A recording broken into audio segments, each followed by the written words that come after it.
we have Team Icons of Vanity as the purple team, and Team Inkheart as the blue team, Mr. Double OONG. A few of them trying to hide their summer spells, but luckily for them, we actually have Summer's blocks on our stream here at Raise Your Weapons, so you can actually not see the spells. Yes, indeed. Own private caster online. Here you go. So Tarek, Mundo, Grays, looks like a Uter, Morgana. That's a pretty solid lineup for Inkheart. I like it. I like it a lot. Not a big, huge fan of Tarek myself, but again, Mundo, you know, that kind of Shyvana replacement, as Shyvana was banned from Inkheart, and John and Kennen, like all those bans, Kennen just very, very solid and safe. And Janna, of course, the best support in the game.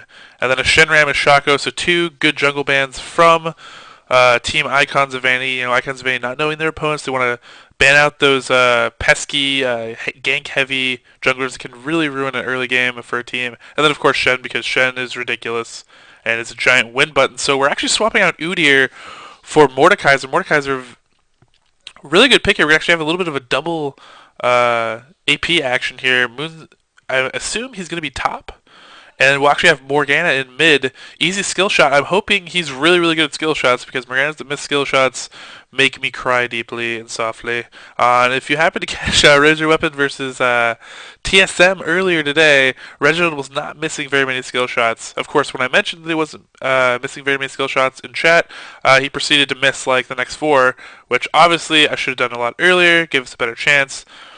And here we go. Let's look at the Icons of A team. Interesting team here. The Snipe is going to be jungling Trundle. Trundle's a very uncommon jungle, but that slow is so effective. 7 seconds slow. Very, very strong. One of the best slows in the game. Can pop flashes very, very easily, which is a great tool. Pirate. Looks like Pirate's going to go top, which is very good. You can actually swap Trundle and Pirate. Again, those top solo bruiser picks that can be swapped in the jungle are very, very good, although Trundle is much better against AD type characters, and since Mordekaiser is AP, that would be bad, so we're going to see some Gangplank action. If Gangplank can actually get a decent amount of pressure onto Mordekaiser, he should have a pretty good matchup up top. Then we have the quirky Roshan now rocking the Soraka, so Roshan now not getting his Janna, the typical Janna. I do love his Janna. Actually does not go flash on Janna, which I have actually started to do, which is a lot of fun because you can't actually get away without the flash. The flash can be really effective in team fights, though, for hopping and doing something, but really if you have good positioning, having an extra offensive spell in there can be really, really helpful for the bottom lane control and a team fight. And Unholy Witch in Nivea, I love Nivea, but Nivea hasn't seen a lot of play recently. Kind of been put on the back burner. Her passive is really, really strong, naturally really, really tanky because of that. Gets a free, Guardian's Angel, Pseudo Guardian's Angel, although it takes a long time to come back and you can be killed while you get egged.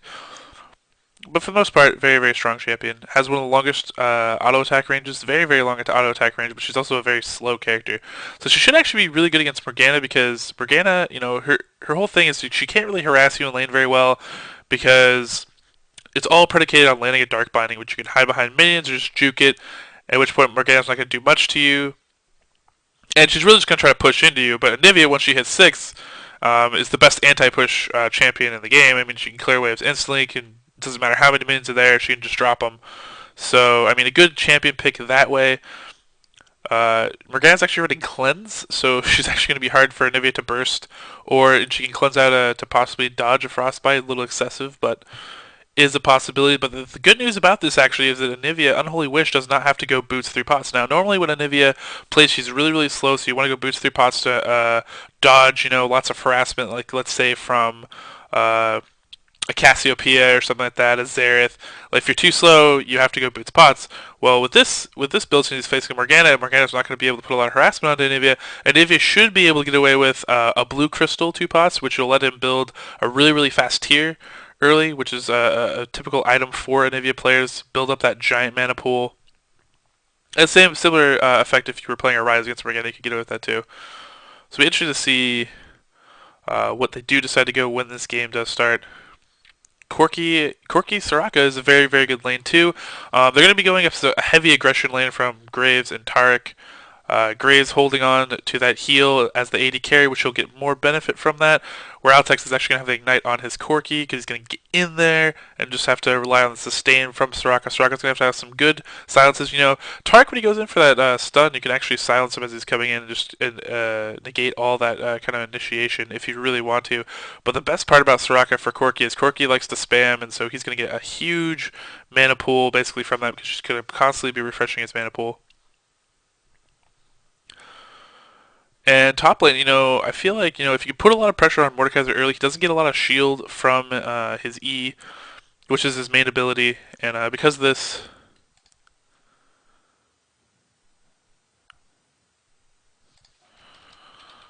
and in case you're catching that on stream, I will be casting V8 tonight.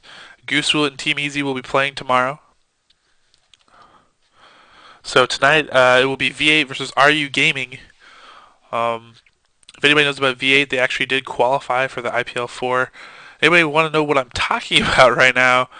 I raise your weapon, so me and Highwind will be casting. What the heck is going on here? This is the weirdest thing I've ever seen. There's like 3 of the blue team is down. I don't know what. This is an interesting bug. I have not seen this one before.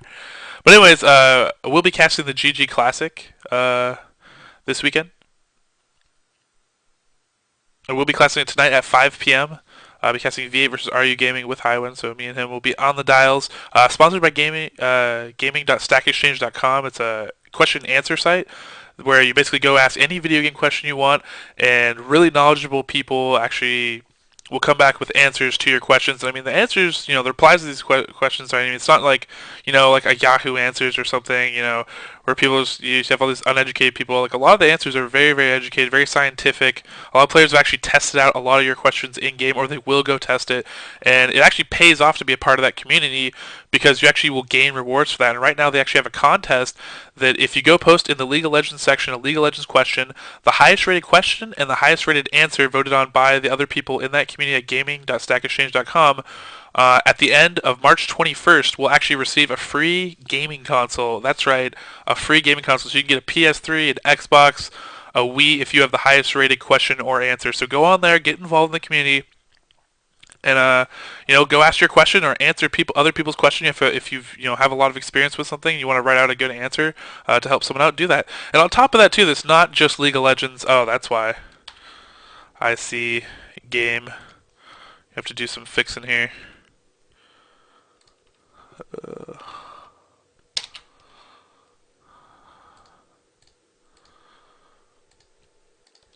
Yeah, go on there, go answer some questions and stuff like that, and you could win a free console. I mean, there's no reason not to, and it's a great site. Like, honestly, it's a really, really cool site. It's cool to have a site that you can go to get gaming questions answered that, isn't going to get, basically going to troll you all day long. So it looks like Icons of Vanity is going to quickly head over here towards the red, wait in the brush here. Easy skill shot, leading out for his team as Morgana.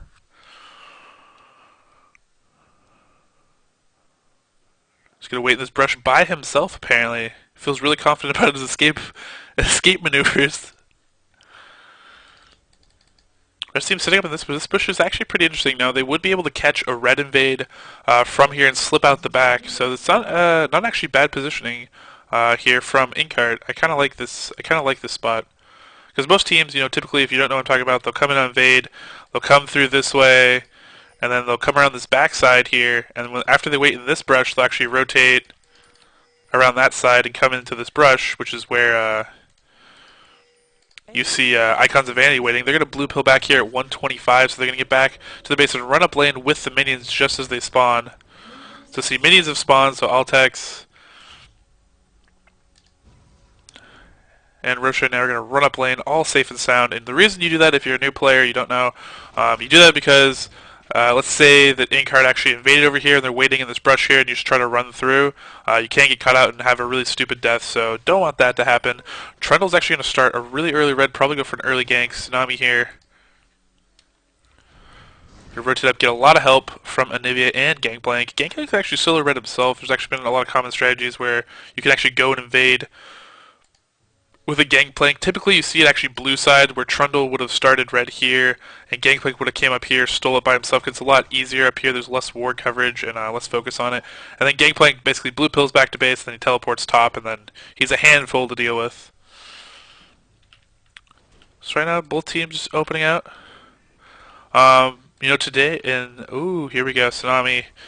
This is Mordekaiser's weakness. His weakness is early ganks, and they will gain vision from the pillar. So when will the pillar go down? Pillar's going to go now. Look at that burst damage. Mudcap's going to dash out of this. But, I mean, basically, Tsunami can just camp this all day, and Mudcap's not going to be able to get any CS. And this is the hardest part for Mordekaiser players. You don't get a lot of armor from your early abilities, and it's really hard to sustain. This Mordekaiser decided to go boost 3 pots, which is pretty good. But at this point, he's going to need a lot more pots if they decide to focus on him. Corki there, laying down his phosphorus bomb, putting some burst damage down there. Tark can, of course, sustain his lane as well. It's not quite as effective as Soraka, but he can sustain. Kind of more in favor of a Janna or Sona lane with his aggression. And, Roshan now, very smart ward, and this brush actually negates the brush for Tarek. Tarek started out 3 wards, 2 pots, I believe, possibly. Yeah, he's 3 wards, 2 pots.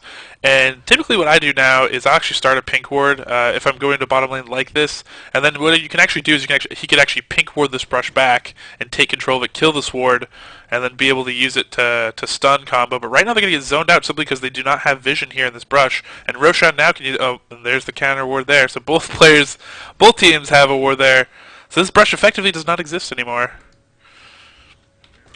Common good support play. Looks like I Am Walrus is taking a little bit of harassment here, just trying to throw in the parlay, and really he just needs to wait. So that Q move that Mordekaiser has, actually, this Mace of Spades, it actually takes a lot of health early to use and isn't necessarily the best ability if you're trying to sustain in lane.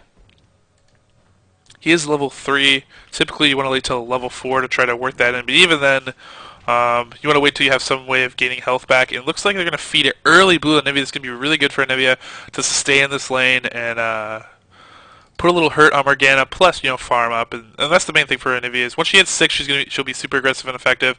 And this is actually really good. Lands the briefcase, and he's all onto I Am Walrus. I Am Walrus flashing early, eating that pot down. Will he be able to escape this? And there's the last briefcase, and first blood goes down for Inkheart. Good action right there.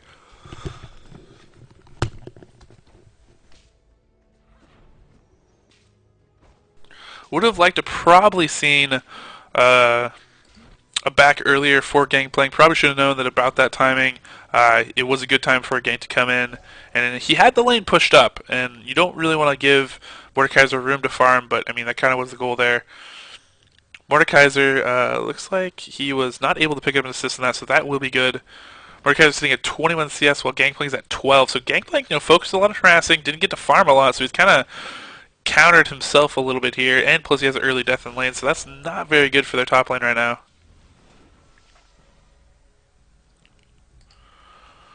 Bottom doing a great job, pushing Dark and Mr. Double into the enemy's turret, kind of denying them CS because the turret will deny CS. And this is pushing really, really hard. This is actually really good. And we'll give them Dragon Control later if they want to rotate up or if they get a pick-off kill.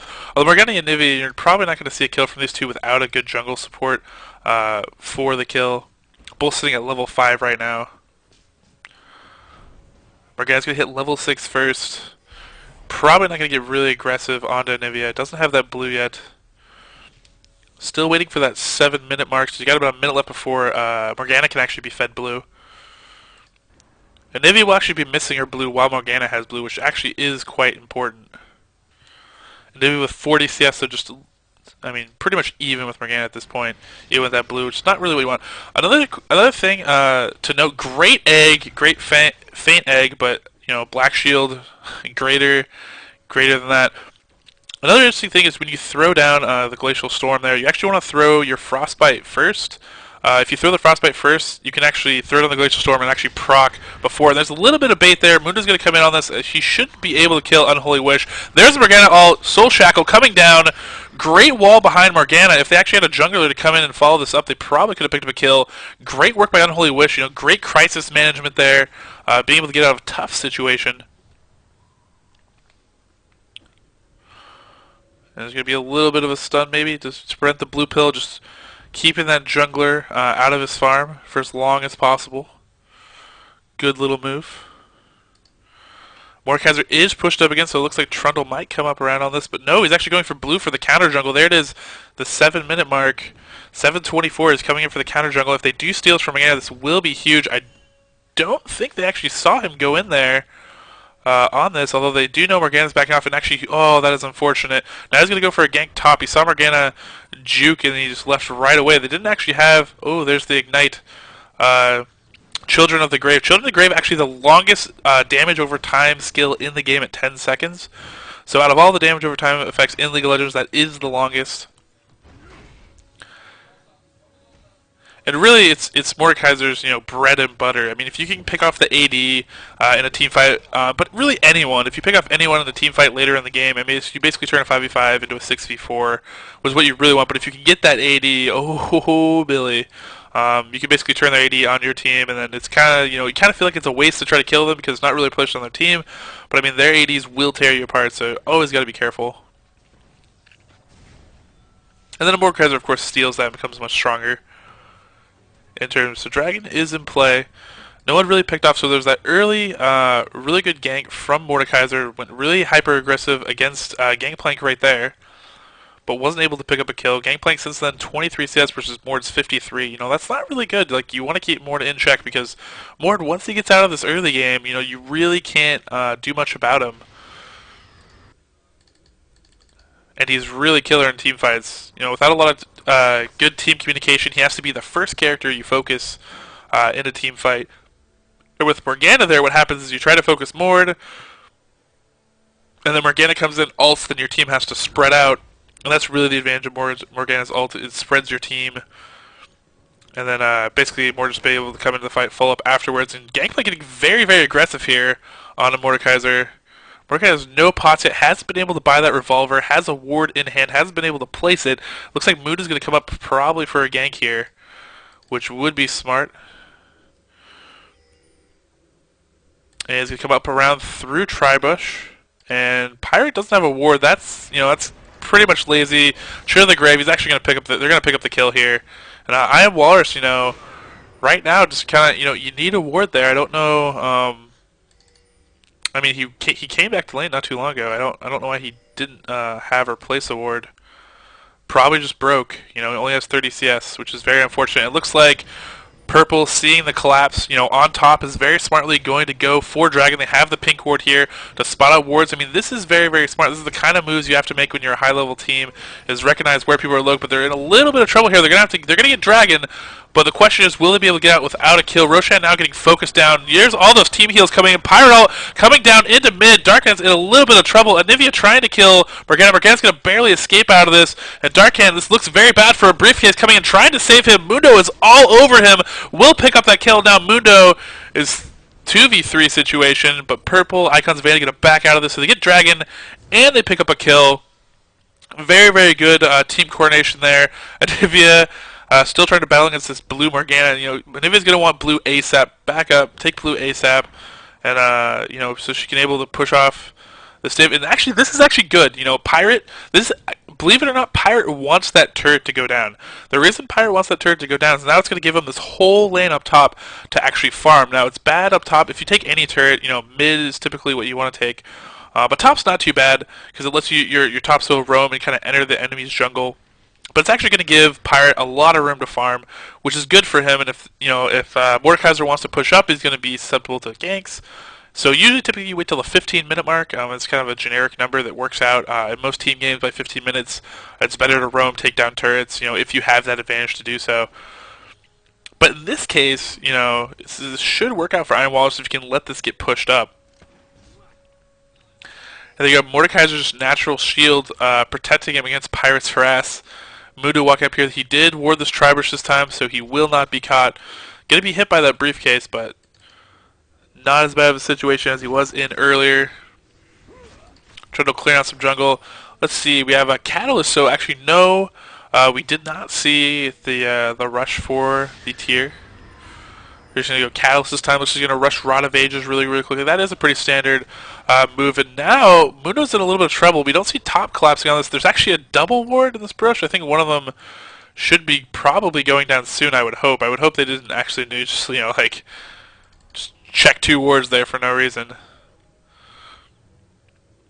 it's not a better strategy to gain more vision by placing two next to each other. So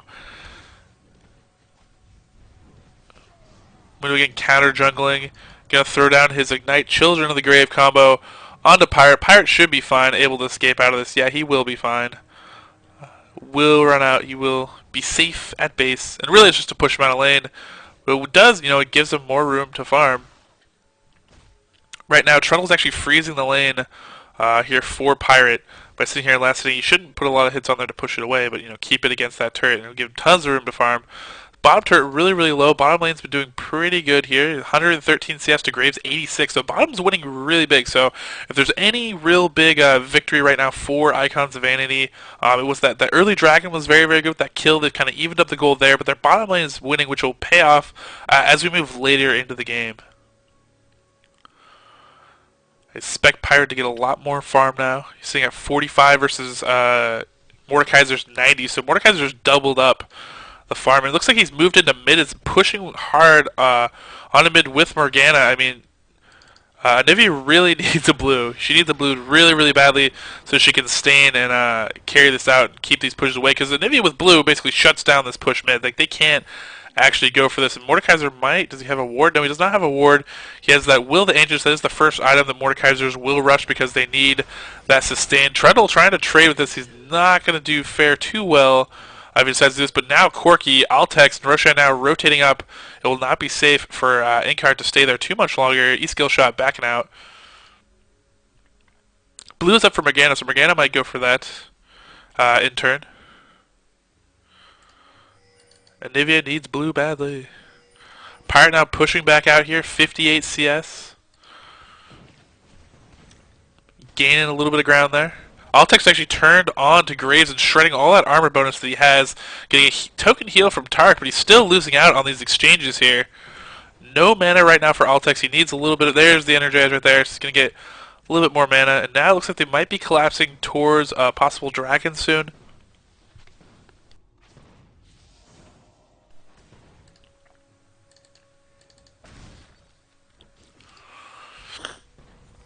Heavy damage going on to this bottom turret. It's almost down right now.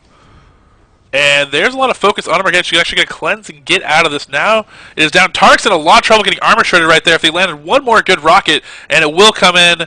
Trying to bait back into Mundo. Mundo's going to come around top and try to get in on this. But I feel if Graves comes back in, they're going to be a little bit trouble. Altex should turn on this. He will turn on this. Lands the burst. There's the Ignite down. Last rocket's going to pick up the kill. And now it's Mundo versus a carry and Soraka. Soraka might be able to sustain through this. Needs to not stay too close. It looks like she's going to beat feet, abandon her comrade, and will she be able to escape? Mundo flashing, just dodging that briefcase. That was very, very nice by Roshan now. Very, very good support player. And it looks like Trundle is now eating the Children of the Grave buff. And will be coming in trying to get onto this Mordekaiser. And you see right here, Mordekaiser's shield is such a great counter to Pirate, which is going to run out of mana way too fast against it. Not really effective for him to trade in lane. And, that pick's not really working out for him. I think, you saw Inkheart really thought this out. They decided, at first they were like, you know what, we're going to go Udyr. Udyr's pretty good against Pirate. And then they said, no, wait. We get out of early game with Mordekaiser. Mordekaiser just basically shuts down Pirate. We're gonna own him and farm and lane and stuff like that. So, pretty good. You have a back ward here by Mr. Double, which is very, very smart. Going to be able to ward out this Drake. I think, will Roshan now have a pink ward? No, he does not have a pink ward or an Oracle's. Heavy warding. I mean, I must point out one thing is I really do love the warding here coming from Inkheart. They've had great warding all game. E just missing on from Mordekaiser. Like Mundo will lead in on this, zoning out the enemy team. Both teams getting ready for a dragon. Pirate does have that all if he wants to contribute to a team fight. Doesn't actually have to come down. Does not have teleport. So they will not have him into this team fight. So it will be a 5v4 with Pirate all if they decide to engage. I don't know if Icons of Van's going to do it yet. They decide if they want to engage or, if they want to. And there's the flash. And still the smite will not pick it up. Tsunami's just going to probably fall down for this. No Pirate all, no follow-up. And now it's a 6v4 at best if they wanted. Altex is actually going to give up this bottom turret. They should be able to press it with all their members if they really want to. Nivea's actually going to try to catch out Morgana here. But it's going to be no dice because she has an easy fallback plan. I mean, unless you can burst her down right away, which won't happen. So bottom turret should fall as well. Pirate's going to pick up top turret. So he takes up he takes up top turret instead of trying to support the dragon fight because he was already top, had no time to rotate. Checking blue. He's going to ward around that corner. Catch any gank attempts. Anivia pressing mid very, very hard, stealing these rays over here. You know, this wall actually gives vision, keeps them from rounding the corner, and you're able to stun combo and farm those out very, very effectively. And with blue Unholy Wish, you'll be able to do that super easy. Anivia right now with that Rod of Ages. Got it probably around 15 minutes, so it will be max effectiveness there. Probably will be full by the time we reach the mid-late game. 4-3 kills are super even. Gold is very, very even. Blue with a slight lead there. You know, that Drake and Tower was a great play by them. Also able to pick up the kill onto Tsunami. It was a good attempt by Tsunami to go in and steal the dragon. If he did that, it would have been great for his team and worth the death, but just barely smited at like a fraction too soon. And, you know, that really, you know, ended up being the factor. Said who got dragon there. But he did get down the first smite. It was just a hair too quick. Their team stopped putting down damage and wasn't able to quite get it. It's tricky in those situations because you have to basically anticipate the damage going down from the enemy team and go in, because if you just leave it up to their jungler, they know when their people are attacking. Once they see it go below, they're going to smite it there right there. So if you come in, you have to kind of anticipate the damage while you close that distance and then have the smite ready when it drops below. And if the other team just turns on you and they're not putting damage on it anymore, and then you go in early, it's very, very easy. Mudcap really, really here. He's going to go on to Corki. Corki's going to Valkyrie over the wall. Navy come in, throwing in her AoE. Doesn't hit everybody necessary, but dealing tons of sustained damage over time. Morgana's Soul Shackle is going to fall before she's able to get it off, and now Muda trying to come in, trying to be super tanky here, but the sustained burst damage that is left out here for Icons of Vanity is so strong, and Graves just hasn't really been in this fight, which is kind of key. I mean, if Graves was in there, it would put in a lot of his DPS. They might actually be able to tear down some opponents, but Soraka now is sustained for her team. They will go over here, probably steal blue, and Icons Vanity looking pretty good here with a little bit of a 1k lead at this point in the game. Very, very good match so far. Inkart playing really exceptionally well. Just going to run around and just get absolutely great wall, actually not able to escape out of this. Second wall going down, team wall in effect. Look at those slows, and Mundo cannot even escape this, so they've actually delayed the blue for a little bit, but they will not be able to stop it. Anivia will get her another blue, and that is perfect for Anivia. She loves those blues, lives off of them. Nice little laugh by Unholy Wish there.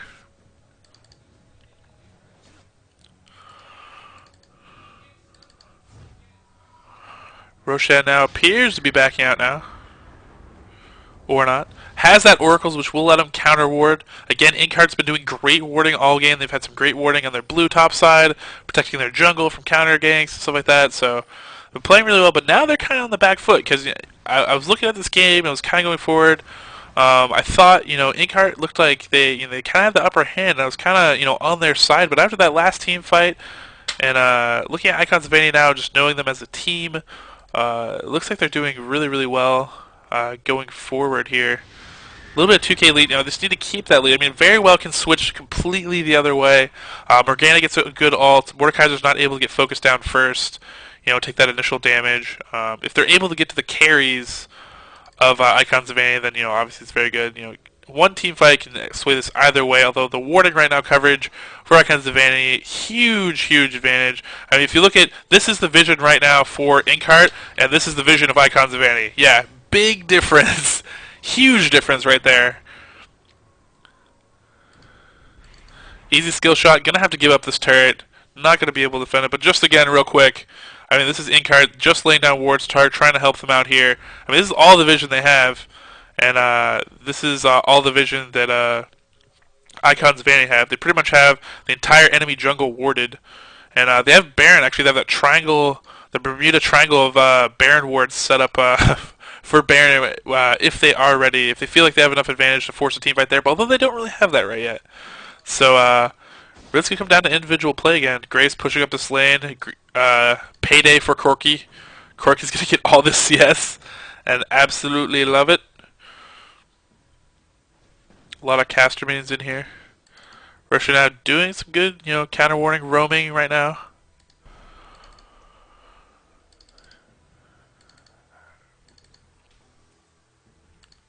A little fact, a lot of people don't know this. Morgana actually has the highest base attack damage of any ranged character at 114.6, I believe, or 8. I don't know. You have to fact check that. But actually, if you were to pick a ranged character you want the highest base damage, you would ironically pick Morgana. So, fun little fact there for people who did not know.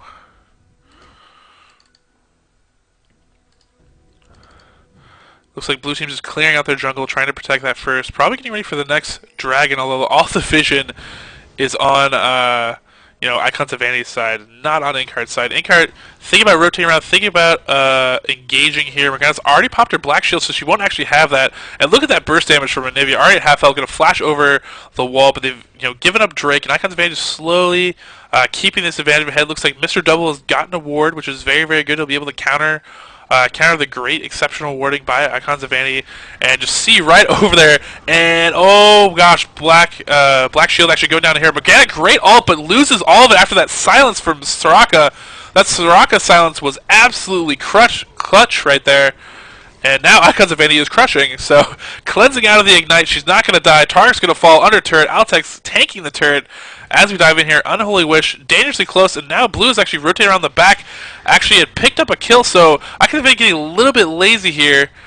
Graves diving through us now, she's going to be egged, and now they're going to go down. So actually, Icons of Vanity, she will come back up with blue. They were able to take her down. That's actually huge. And this team fight, and now Graves in a little bit of trouble, able to quick dash over that wall right there. So if you go to gaming.stackexchange.com, you have a question: can Graves quick draw over Anivia's wall? Well, we just found out right there that yes, he can.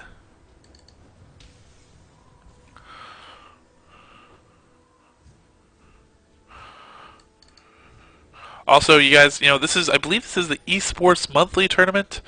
It's a tournament, just kind of put on for RP prizes and stuff like that. Standard Riot prizes, but it's a fun tournament to play in.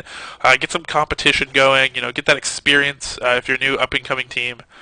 And so Icons Vantage is playing this. We're going to play in the GG Chronicle today, but their opponent's team Overdose did not show up with their full team, which is unfortunate. Was going to enjoy casting those games, but it's okay. It's okay. We have Icons of Vanity versus Inkheart for you right now. So far, it's been a pretty good game. Inkheart, staying with them, but falling a little bit behind here. But it's nothing is out of hand yet. You saw it could have easily went either way there. Just had barely not enough CS or DPS to take down Anivia in egg form, which is very unfortunate for them. Anivia already working on a Rabadon's next, it appears. Got that tier after. Anivia with a 8.4k gold, so 230 CS, yeah, pretty good. And combine that with 1 kill and 5 assists, Nivea's farming very, very well for herself.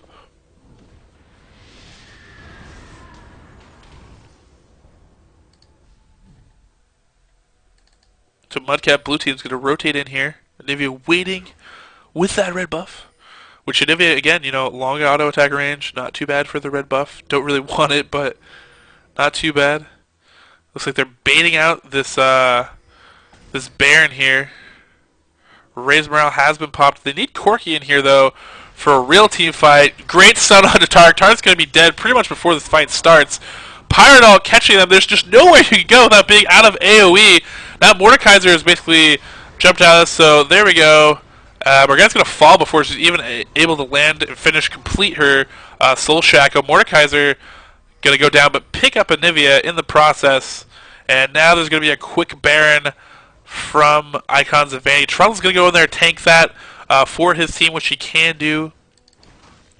Actually do get a damage debuff for the closest characters. So Pirates are going to deal less damage now that he's closer. But really they just want Corki to deal all the damage because he's the carry at this point. Has Infinity Edge, has a Phantom Dancer, looking very, very strong.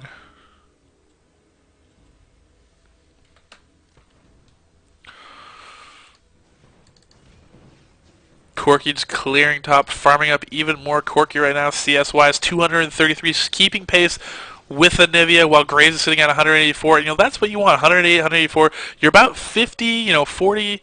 You're about 40 CS, 40, 50 CS up on your opponents.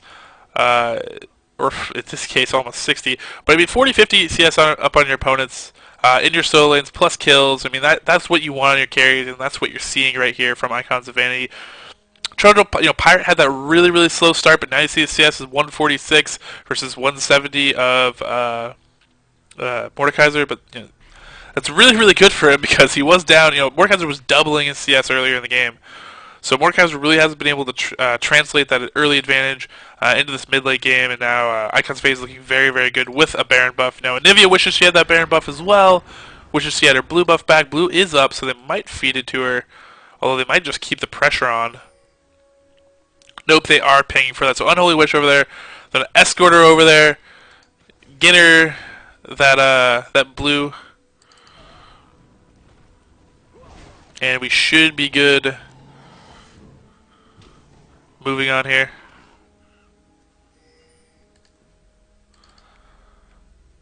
It's like Inkheart is rotated to their own jungle behind Drake.